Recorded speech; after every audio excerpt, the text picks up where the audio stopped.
Hey, John here. Let's have a look-see at the write routine that we need. The one missing piece for our first release of our BIOS is a routine that we can use to write this SD card, and then we'll have our first complete, although primitive, first release of our BIOS. Well, let's start by everybody trying to remember where we parked the car, as it were, okay? So here's a diagram representing the 16 gigabyte SD card that I'm using to hold our file system, okay? Now, if you've been following along, I updated these numbers because originally this was 4,000 in hex and this was 2,000 in hex, but that would have been the number of blocks rather than the number of the last block. Okay, so that's one thing that I remember tweaking in this document here. All right, now, and this document, of course, is part of the 2063 Z80 CPM distribution of files on GitHub. You can find it. It's the only PDF in there. Okay, so if we have a 16 gig SD card, that'll be the last block number on the card. Now, the vendor may have rounded this, and this might be not exactly, but that's okay because we're not using any of the stuff up here that is white. What we're using is the part down here that is yellow. So we've talked about this before.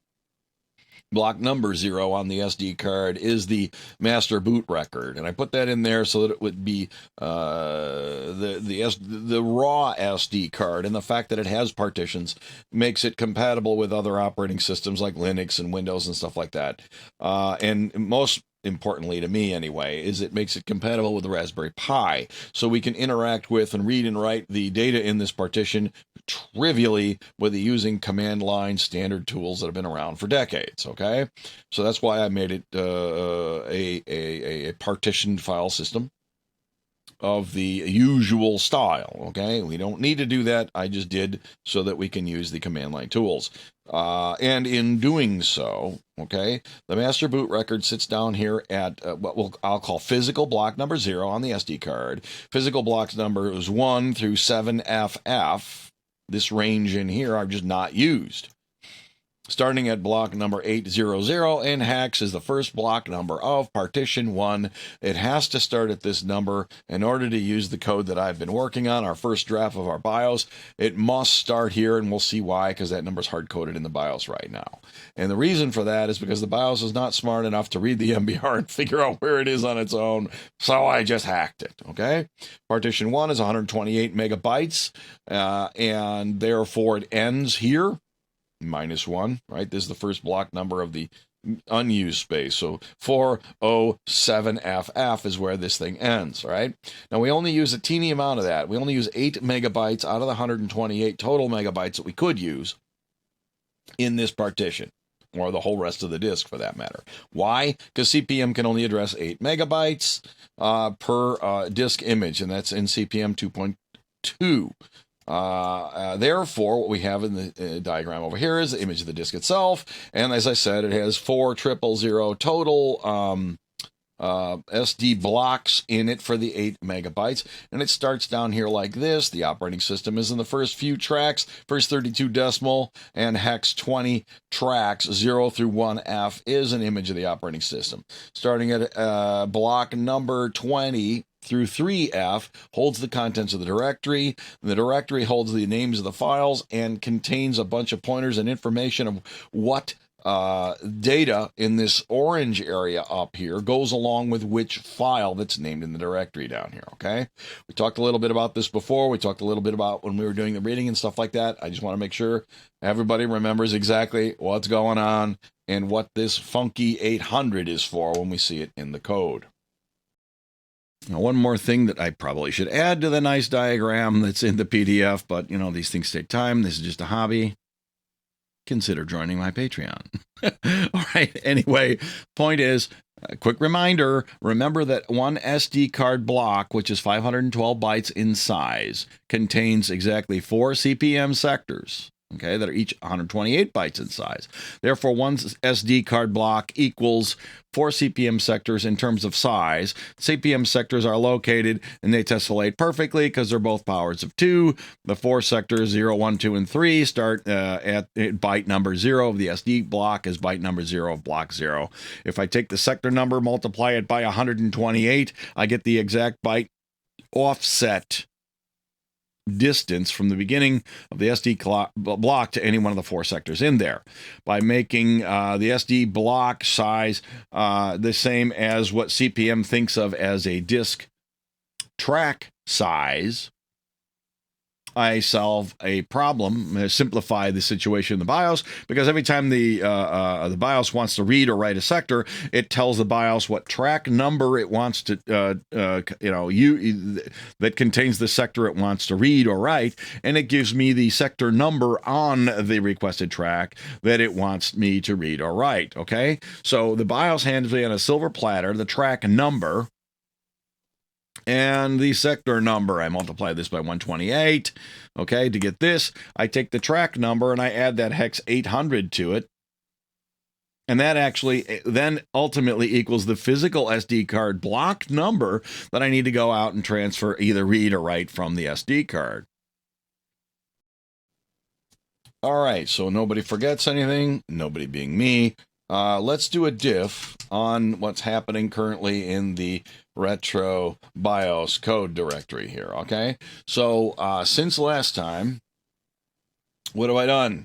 I've set the debug level to 1, which, as a reminder, is the level that I use to tell newly developed code that it should spew and tell me what's going on the screen while the code runs.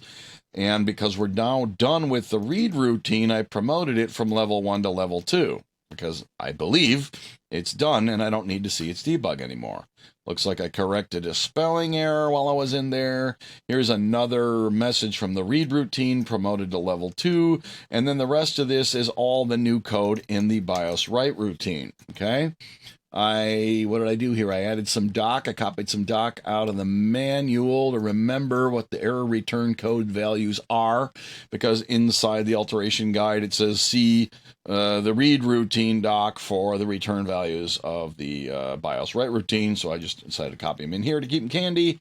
And what else did I do? I added a reference to the page number in the alteration guide where I got this statement from, that points out that when the write routine is called, CPM differentiates for 3 different reasons why the write operation is taking place. One of them is because it's updating its directory. And due to the way the file system works on CPM, the directory is the critical region on the disk. If you decide to optimize the situation, and that's what this is really for, and defer this write operation, maybe there'll be more than one write that takes place in the directory, so you'll hold off and try and do them all in one big wad to make things run faster. And you'll see why in a minute, if it's not already obvious to you, why we would like to be able to do that. But if you do, and you defer updating your directory and your system crashes, the odds of corrupting the disk go way up. And once you've corrupted the disk image in CPM, you're pretty much toast. There's no backups or anything like that. It's not a fat file system, and by that, the fat file system keeps it like an extra copy of some critical part of the directory, so that if you mess up the writing or you crash while you're updating the fat itself, the file allocation table is what that stands for, then you have an extra copy on the disk that you can use to recover the data, okay? We don't have that in CPM. It's not that sophisticated, so don't optimize your directory accesses, okay? That's what this means. Normal sector write means you're updating the data portion of a file in the orange area that we saw earlier up here, right? And if C has a number 2 in it, this is the thing that we can optimize, because it lets us know that we're updating the disk. Yes, we're changing the value of a sector, but because we put multiple sectors in one SD card block, as we're going to see, the main issue with the write routine is because CPM wants to write one single 128-byte sector at a time, and the SD card forces us to only be able to write 512 bytes at a time. What we need to do in most cases being these two up here, we have to first read in all 512 bytes, replace the 128 that needs to be updated, and then write the whole 512 bytes back out again. And that takes more time than we'd like to, if it turns out that CP/M already knows in advance that the rest of the 512 bytes, and I'm kind of hand waving here because this is referring to an allocation block, not an SD card block, not a track, okay? But as we've discussed before, one SD card block is a multiple, it's a fractional multiple of an allocation block. And they're aligned just like the sectors are aligned to SD card blocks. SD card blocks are aligned to CP/M allocation blocks, okay? If CP/M tells us this is the first time I'm writing to a sector in an allocation block that has never been used before, what it's saying is it doesn't care what I write to the rest of that allocation block at this time. So I don't need to pre-read. That's what this means. I don't need to pre-read that sector, or rather the CP/M block, and then replace that one little sector. What it's saying is I can write whatever I want into the rest of it. And I then optimize half the time away, the half the time being the time it takes to read that, pre-read the SD card block to replace the sector and then write it back out again. I can just write out, garbage with that one sector in it, okay? Or, in this case, what I'm going to do is you'll see I just pad it with E5s, because that's what a blank sectors look like on a floppy disk. So that allows us to keep things nice and clean, certainly for the time being. Do I have to pad it with E5? No. If I don't pad it with E5, though, I'm writing junk in there from whatever's lying around in the buffer, and that could cause mass confusion if I ever decide to look at what's in the disk and I see stuff that has been written that doesn't really belong there, but it's just garbage. You know what I mean? Let's be, a little more, keep myself oriented. Okay. Now let's look at the write routine here. What you'll see here in the diff is I've completely replaced the entire write routine. Okay. All these pluses are all new lines that have been added to the file. And of course, I'm at debug level 1 here. And I want to scroll through this whole thing bird's eye view real quick to show you, because the original routine, okay, had this one line here followed by this one line there. The red lines have been removed from the implementation of BIOS write and replaced with all the green ones. All right. Now, the way the diff worked, it just came out that it decided to show me the lines that have been removed right in the middle of all this other stuff. Can be a little disorienting. Yes, I get it. But that's the way it did it. So what I really did is I deleted these two red lines and replaced them with all the green lines, which is basically everything in the entire write routine down here, all the way down to the return. Okay. So let's go ahead and have a look-see at our BIOS source code, and have a look-see at what's going on. So there's the debug set to 1 and so on, right? So what we're going to do is we're going to go down here to the write routine, which is, I don't know, where is it? Read, write, there we go. I'll search for that. And here we go. Here's the documentation with all the lines in here, in case one of them was not shown in the diff, because the diff doesn't have to show everything in the whole file. It just shows the differences, right? So here's the new note about the error routine and my reference. Oh, by the way, this came from page 34, which is kind of weird. If you look at the alteration guide, this is kind of out of nowhere. This is in the, well, there's a separate section on blocking, which is not part of the documentation of the write routine. And when I looked at this, I knew this was going on in there, and I was reading the doc for the BIOS write routine. And I'm like, why doesn't it talk about this value in sector C? Because that's arguably part of the API to the BIOS write routine. But they broke it up and put it into earth-shatteringly separate parts of the manual.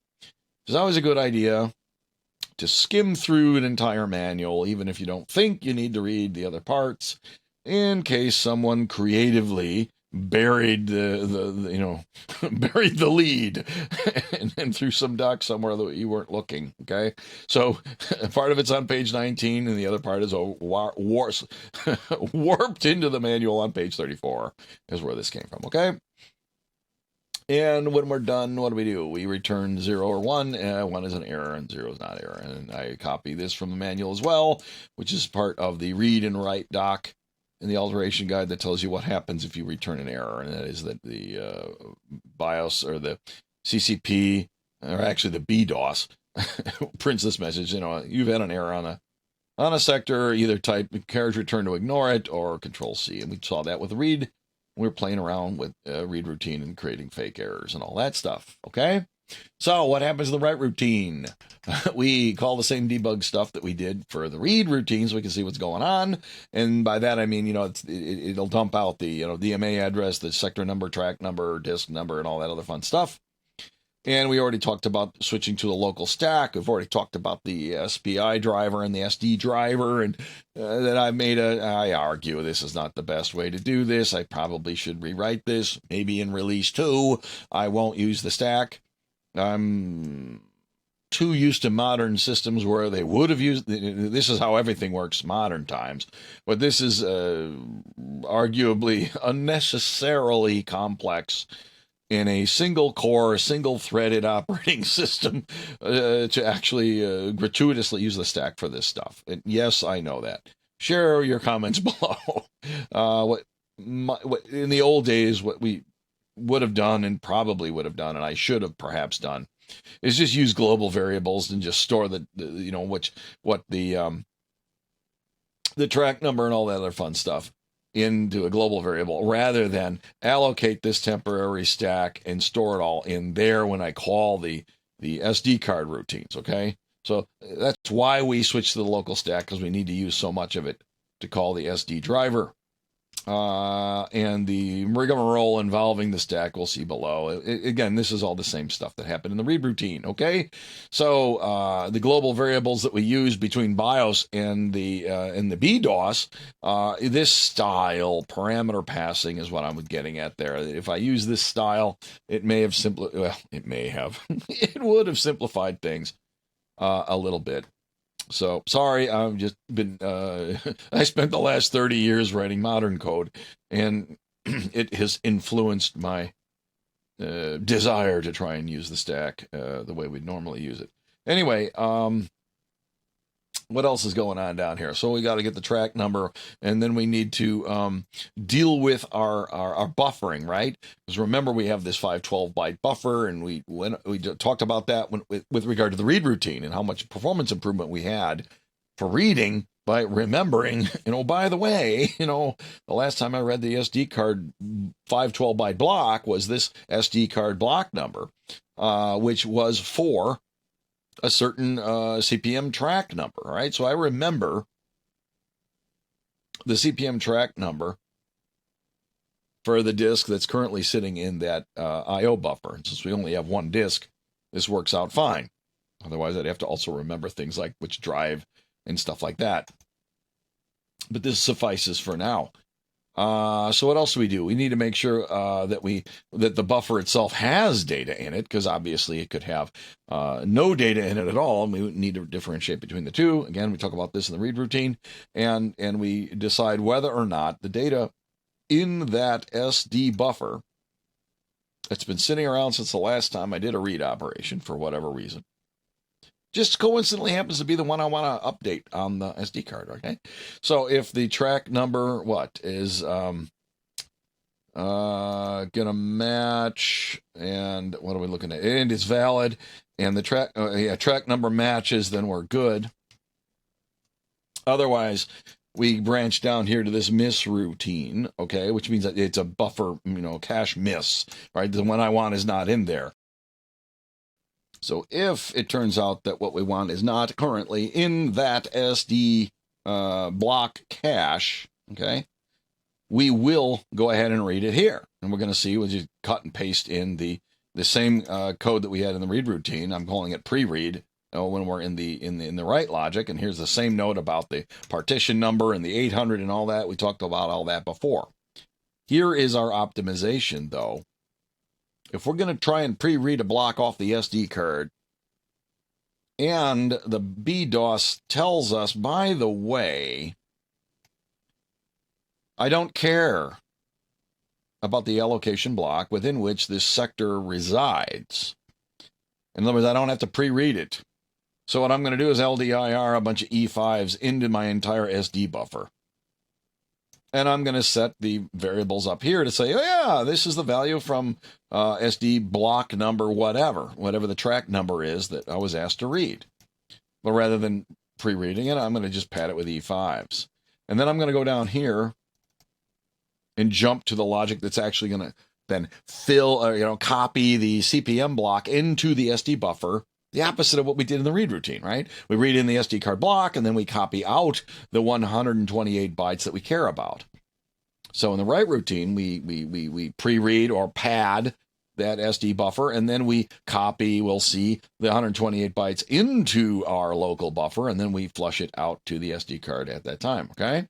So if it's not something that the BIOS or the BDOS tells us it doesn't care about, we do actually have to go out to the SD card and actually read it. And here's the actual code, cut and pasted right out of the read routine. We already talked about that, okay? Same warning, comments, and everything else.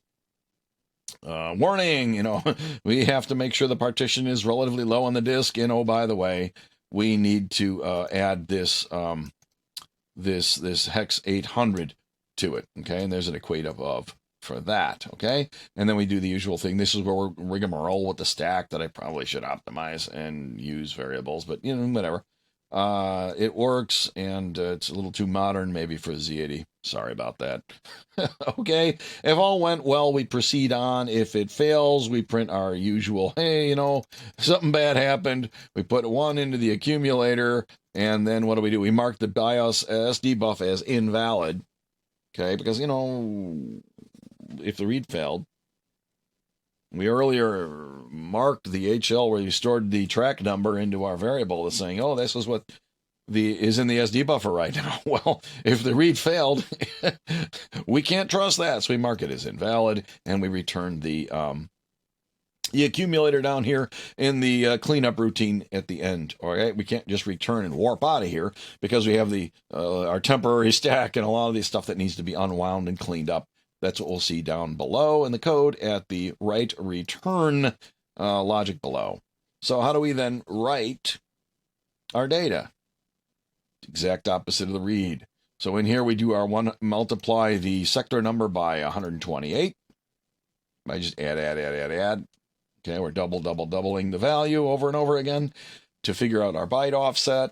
Then once we have the byte offset, we add the address of the SD buffer to that byte offset, and then the result is, at this point, then, what do we got? The DE register is the address of the CPM sector in the BIOS SD buffer, where that sector begins, and we need it in there because that's what we're going to use for our LDIR operation. We want to take HL and say, here's the DMA address. This is the address of where the data is sitting in memory.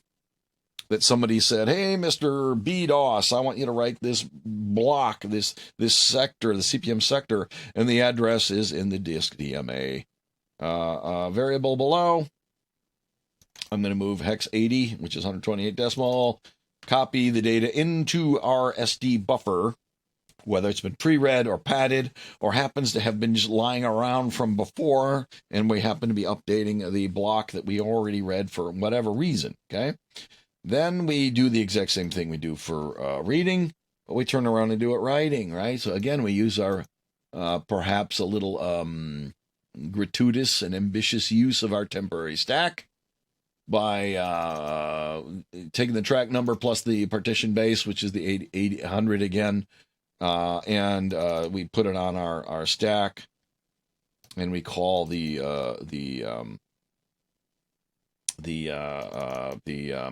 SD driver to transfer 100, or rather, in this case, the 512 byte block of data from the address in the DE register here and put it into the SD card, whose block number is sitting on the stack that we put it up there. Okay. When we get done, we have to clean up the stack just like we do with the reading. And we ask, did the write operation go okay? The write operation went okay. We have a 0 in the accumulator. We jump down here, clean up our local stack, and restore all the registers. Go back to the BDOS. If it failed, we do our usual print routine and complain, and remember that the SD buffer is probably invalid. Err on the side of safety when you do this sort of thing. Always err on the side of safety. Now, if a write fails, and we're going to say load accumulator with 1, it's a one-way trip to needing a reboot anyway, but let's be conservative about what we do when bad things happen, all right? So we mark the buffer as invalid, and we fall through and clean up our stack and return. That's all there is to writing, okay? Same thing as reading, and it literally includes reading, because you have to pre-read the SD card block, replace the CPM sector that you're trying to get out onto the disk, and then you write the whole block out on the disk. Now, I've been very conservative about my approach here. You'll notice that in that logic, if you look at this, right, here's the diff still sitting on our screen. Down here, no matter what, I flush the SD card block number back to the SD card every time a sector is written. So if the BIOS says, I want to write, sector track 5 or track 100 or whatever it is, sector number 0, then sector number 1, then sector number 2, and so on, it's going to do all 3 of those. It's going to update the same SD card block over and over and over and over again. And because, I bought the super cheap card, all the endless debates that everybody has an opinion about wear leveling and whether cards do it or don't do it or anything else, we don't know. Okay, now what this is going to do is it's going to write a lot of stuff out to that SD card over and over and over again. And if the paranoid, which I am, believes that the SD cards do not have proper wear leveling, or some brands do, or some brands don't, and blah, blah, blah, oh, you got to buy a Western Digital Purple and so on. If you got a card that does not automatically, on your behalf, evenly distribute where the data is around the card and remap it so that you can think of it like the way I do and just say, oh, it's just all these block numbers in this order, and I just write the same block number over and over again, because the SD card internally can remap things on its own, and allegedly some cards do that, in order to keep the number of times you update one block versus another kind of evenly spread out on the drive. Because they only have so many times you can write to them, and the number is on the order of 100,000 times. Now, if I was to update a directory over and over and over again, it doesn't take long to update it 100,000 times. Okay, if I have a very active file system and I'm creating files and I'm saving and moving around, because every time there's an update, think about that. Every time a new allocation block has been allocated to the end of a file, I have to update the directory entry. And every time I add another sector, I have to update the sector count number that's also in the directory. That's a lot of updates to the directory every time I add another, CPM sector or an allocation block to another file as it's growing in size, okay? So you end up writing the directory a lot, is my point, and you can wear out the SD card if you literally are updating the same physical stuff inside the SD card. That could be a problem. So, this first release, do not get too excited about updating your your SD card over and over and over again. If you buy the cheapest one you could find, like I did at $4, it probably will wear out the card. Maybe we can talk about ideas for wear leveling down the road. It turns out it's not super duper obvious how best to do this. Because you have to keep track of where everything is. How do you keep track of that? You have to write it on the disk. Well, if I'm writing it on the disk, where does it go? Well, if I have to move it around, then I got to remember where it was. So you got a kind of a chicken and egg thing here if you're going to do wear leveling. Turns out there's a couple of simple ideas. We end up wasting a lot of disk space to remember where things go and how to remember things have been remapped and where they are and stuff like that, okay? That's a whole nother ball game. It would be a lot easier, in my opinion, to just buy a $20 card instead of a $4 card and just not bother with it at all. And just simply say, if you're going to update your file system a lot and you have problems, buy a better card. Okay? And in all honesty, that might be my actual real solution here. Unless I get super excited about it or somebody proposes a really great idea on how to do it in the notes of one of my videos or something, or even writes it yourself, pull request welcome. I may kick that down the road a little bit. Okay. Anyway, I'm just saying, a little foreshadowing there. Okay. So we just updated our BIOS. If we want to, we can just reread the BIOS out because we know that if we do that, it's only going to write as many blocks as there are in the file retro bin that we're copying onto the SD card, which is entirely less than 16K. So what it's going to do is, if we look back at this document here, it'll only update the part that's green here, leaving everything else alone, which is perfectly fine. If you want to do that, but you got to keep in mind exactly what you're doing if you're going to, kind of do a manual optimization here. If you want to be more conservative, what you do is you just recreate your entire file system when you write this thing out, as we have discussed before. Now, it's been a few days since I last played around with this thing. Well, I don't know the state of the file system on my SD card, so I'm going to go ahead and recreate the whole image here. Now, if we look here, I've been playing around a little bit with my make file.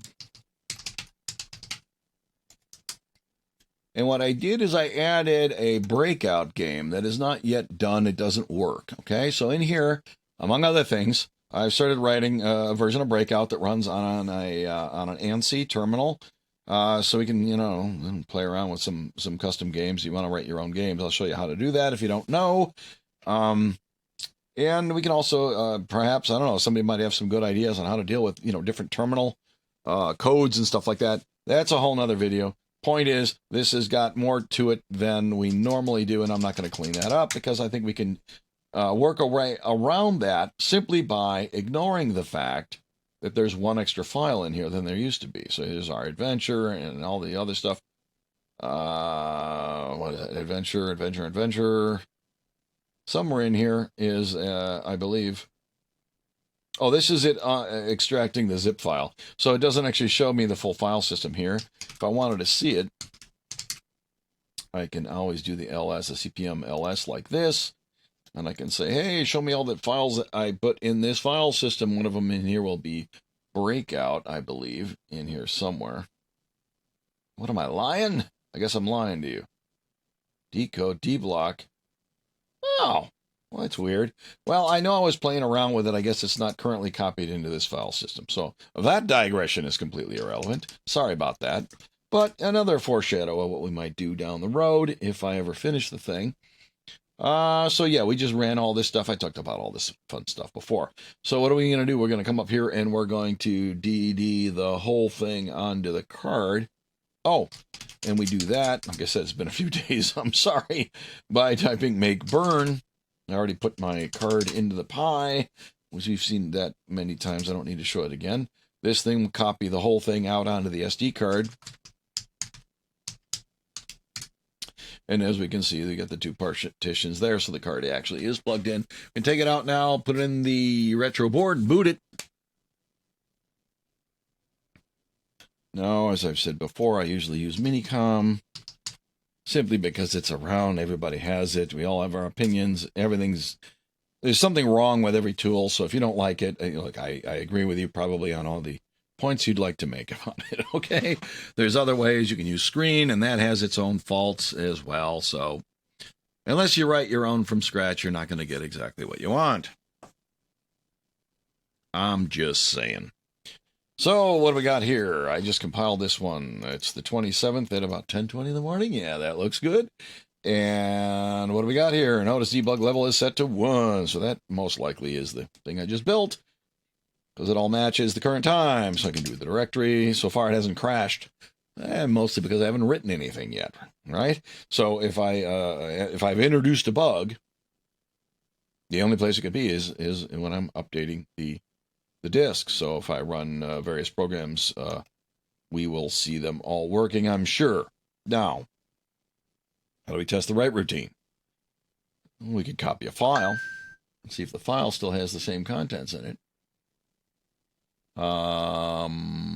Okay. How do you copy them? You use pip, the peripheral interchange program. And the way that works is you say pip, and then you say new file equals old file. So let's say we want to make a copy of this README file. It's a small file. It's only got one sector in it. So if this thing goes haywire and corrupts everything, at least it'll only do it for one sector's worth of corruption. You know, and besides, we can just recreate the entire disk image anyway, which is the beauty of this thing. We just rerun the DD, and believe me, that has happened while debugging a lot of this code over the weeks and stuff like that. So what do we got here? I'm going to copy this README file. One single sector, right? One record is a sector. One allocation block is 2K, as you remember from before. It's a single extent, one directory entry in the directory itself. So this is a pretty small thing. So I can say pip xxx equals readme like so, and it should make a copy of that. And because we have our debugging on, we can watch what was going on. So what did it do? Write entered C1, C2, C1, C1. All right. So in this case, what it was at writing, disk 0, track number 22, sector 0 from this address here. F3D4, as we recall, is up near where the BIOS is obviously up there. That's going to be the directory buffer that we reserved in our BIOS. We talked about that before when we were doing the disk parameter block.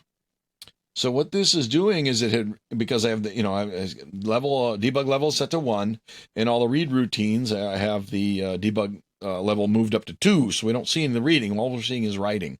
So what happened before this is it read through the directory to find a place to put our new file that it's going to create, and it wants to put it in a directory entry stored on track number 22. Remember, the directory starts in hex at track number 20. So it would make sense that if I'm going to create a new file, and I just created this file system, and we've looked at this before, it fills in the directory entries from the beginning, and it leaves the unused ones at the end. So there's probably a couple of tracks worth of extents and directory entries already on the disk when we created, mostly from that adventure program, because you can see up here there's quite a few extents, 5, 6, 7, and so on in here. There's a lot of extents used to consume all these files. Each one of these extents is a directory entry, and there's 4 directory entries per sector. 4 sectors per track. You add it all up, and I'm sure that you'll find out that it uses exactly this. It fills up the exact integral number of tracks by coincidence, because it's writing to sector 0 over here at the beginning of track 22, and C has a 1, which means it's writing into the directory right now. Therefore, if you wanted to optimize this and defer the flushing, don't, okay? The next time it does a write, it wants to write with a number 2 in the C register, and that means that you're writing to regular old, that means that this is the first time we're writing to an allocation block of which the rest of the data we don't care about. That's the mode 2 over here, okay? And that actually makes sense too, because if we're creating a new file, the first thing we're going to write into in sequential order, and that's what pip is going to do, why would it do anything unnecessarily complicated, right? Is going to be the first sector of a first allocation block. So you're going to get a number 2. This is going to pad it all with E5s, I'm sure. And this buffer address is down in the TPA. So obviously pip has managed that. We can see the track number is a pretty big number, well beyond the end of the directory, and smack dab in the middle of the data area, which also makes sense because it's probably allocated all the data area to hold all these files in order from the beginning. Why would it do it anyway else? You'd actually have to go out of your way to scatter it around the disk. So it did it in the obvious, simple way. And whatever follows that would be the first one that we're allowed to use if we're going to add more data to our disk. So that makes sense that it would be up in this track number up here. And I will foolishly just assume that everything's okay and honky-dory. All right? I mean, we should probably add all these up and make sure and look at the hex dumps and everything else. I'll leave that as a task to the viewer. All right, so then what do we got down here? We got a cache miss. What's it doing down here? Well, when it writes here, it decides it needs to pre-read the track. This is the cache miss routine. And this is where it's actually going to do the padding, okay? When it's done padding the thing out, it'll LDIR the data into the, in this case, the first block, the first sector of the SD card block, I should say. And then it actually will write it out to the SD card, okay? So then what happens? We have another update with a 1 on the C register into the directory. It's obviously updating the directory entry in the for the same track and sector. It's updating the directory entry that it already kind of stubbed in earlier because we added data to the file. Okay. When pip is done, the file will be closed, and the BIOS must flush out some final updates to the disk entry. It probably updates the record count number. It may not have stored that before, or whatever it's doing in the BIOS. We could probably dump out some more stuff and reverse engineer all that to figure out why it decided not to, create the directory entry in its final form as we update the allocation blocks as we go. But there could be a whole bunch of reasons for that. Probably some optimization in the BIOS where they want to defer the final update when you close the file. Okay, but honestly, I don't know why they would have done that. It's such a simple format. That I'd love to see in the comments below. Who knows why it did an extra write down here? Because I didn't do that. That's the BIOS saying, hey, you need to do one last write. And most likely it's because we're updating the directory entry on the disk after the file's closed. Anyway, so let's do a stat here. Have a look, see, we see one more file than it used to have. If we type out the XXX file, we see that. If we type out the README file, what we copied it from, we see this. Everything looks good, right? If we do a DDT on the XXX file here, what we should see is the data followed by like fill. When it ends, there should be a 1A at the end of the file. Wow, there's not. Well, pip is supposed to copy using, ASCII mode, text mode by default, which means it'll read bytes one at a time until it reaches the end of file. Oh, there it is. It's this 1A right here. Now, this is really weird. See all these null bytes in here? I didn't expect to see that. What I expected to see was a whole bunch of 1A characters in here. Now, pip does as it's told. Read the disk until you get to 1A. Once you got the 1A, you're done. So what it really did probably is, boy, that's one whole sector right there, isn't it? Somebody had to have written this sector down here. This doesn't really jive at all with these output here. What did it do? It updated the disk here. Oh, this is interesting. We might need to look more into the debugging details here because that is the end of file marker. Why did pip only... Oh. No, we don't need to debug this. This is a very interesting case. Okay. And this is, one of the weird things about CPM. They actually have a byte in their files, which is 1A, which is Control-Z, which means end of file. And if you're reading a text file and you find a 1A, you're supposed to stop reading. Okay. Now the interesting thing is this is 1A is at address 180. This is one entire sector on the disk. Pip read one sector from the README file. Why? Because that is exactly how much data is in the read. Oops, I got to get out of DDT now. Good thing we have a warm boot routine.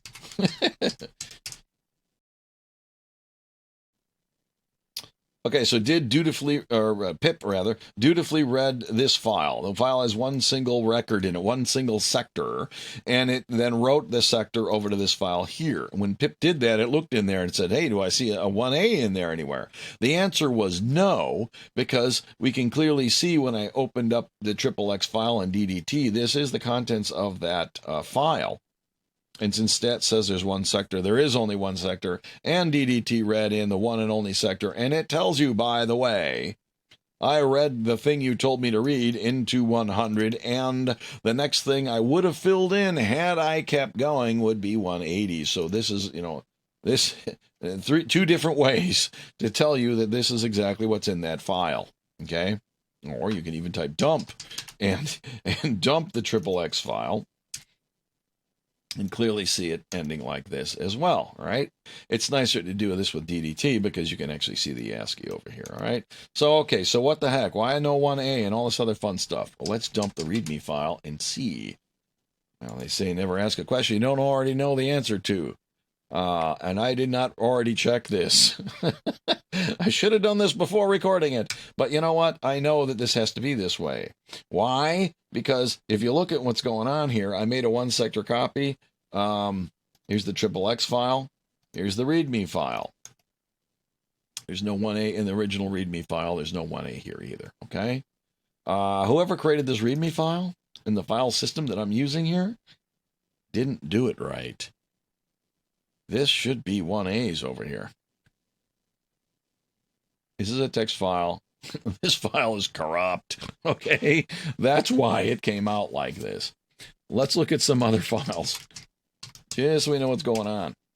Now, why did it print okay? You know why? Because if you put a null, if you print a null when you say type this file, it did print it, and it did print all those nulls. When you print a null to this terminal, it doesn't do anything. That's why it looks okay, and that's probably why the person who wrote it didn't realize that it was screwed up. Now, I happen to know in this distribution, the dump.asm file is also corrupted, by the way. I think we took a look at that before. It turns out that the binary executable of the dump program does work correctly. And down here, if you dump the source code out, you see all this. There's a blank sector in the middle of that file. Now, there's nothing wrong with that per se. It's not illegal. It's just that's not right, because if you look at that source code, there's missing instructions and stuff. And this is exactly 128 bytes on a 128 byte sector, and it's all set to E5. My butt. Somebody screwed up this file. I'm sorry.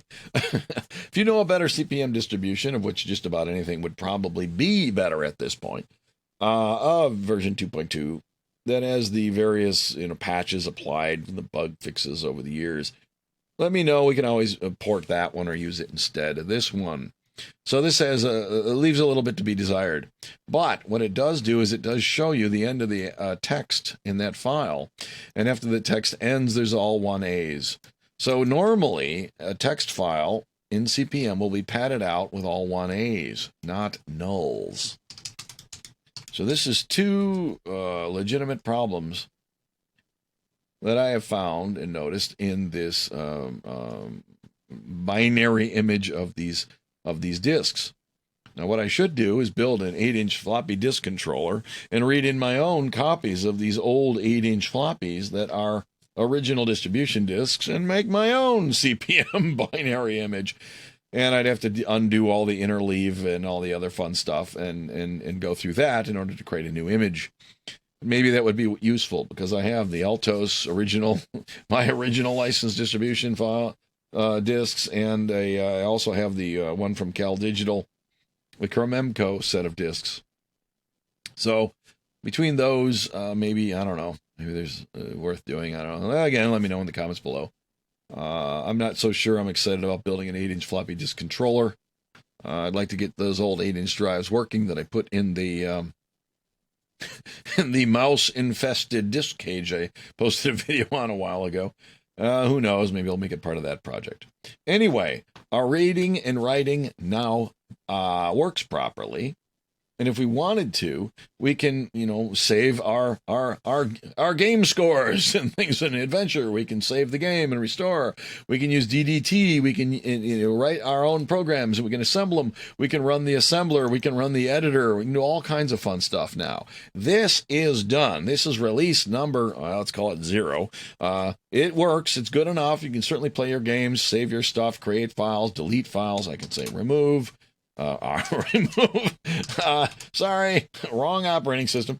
I can delete. Oops. Erase. Jeez, I got to remember these things. Erase the new file that I've created, and you can see that it updated the sector right there. And I can do another stat. Oops, that's not what I wanted to do.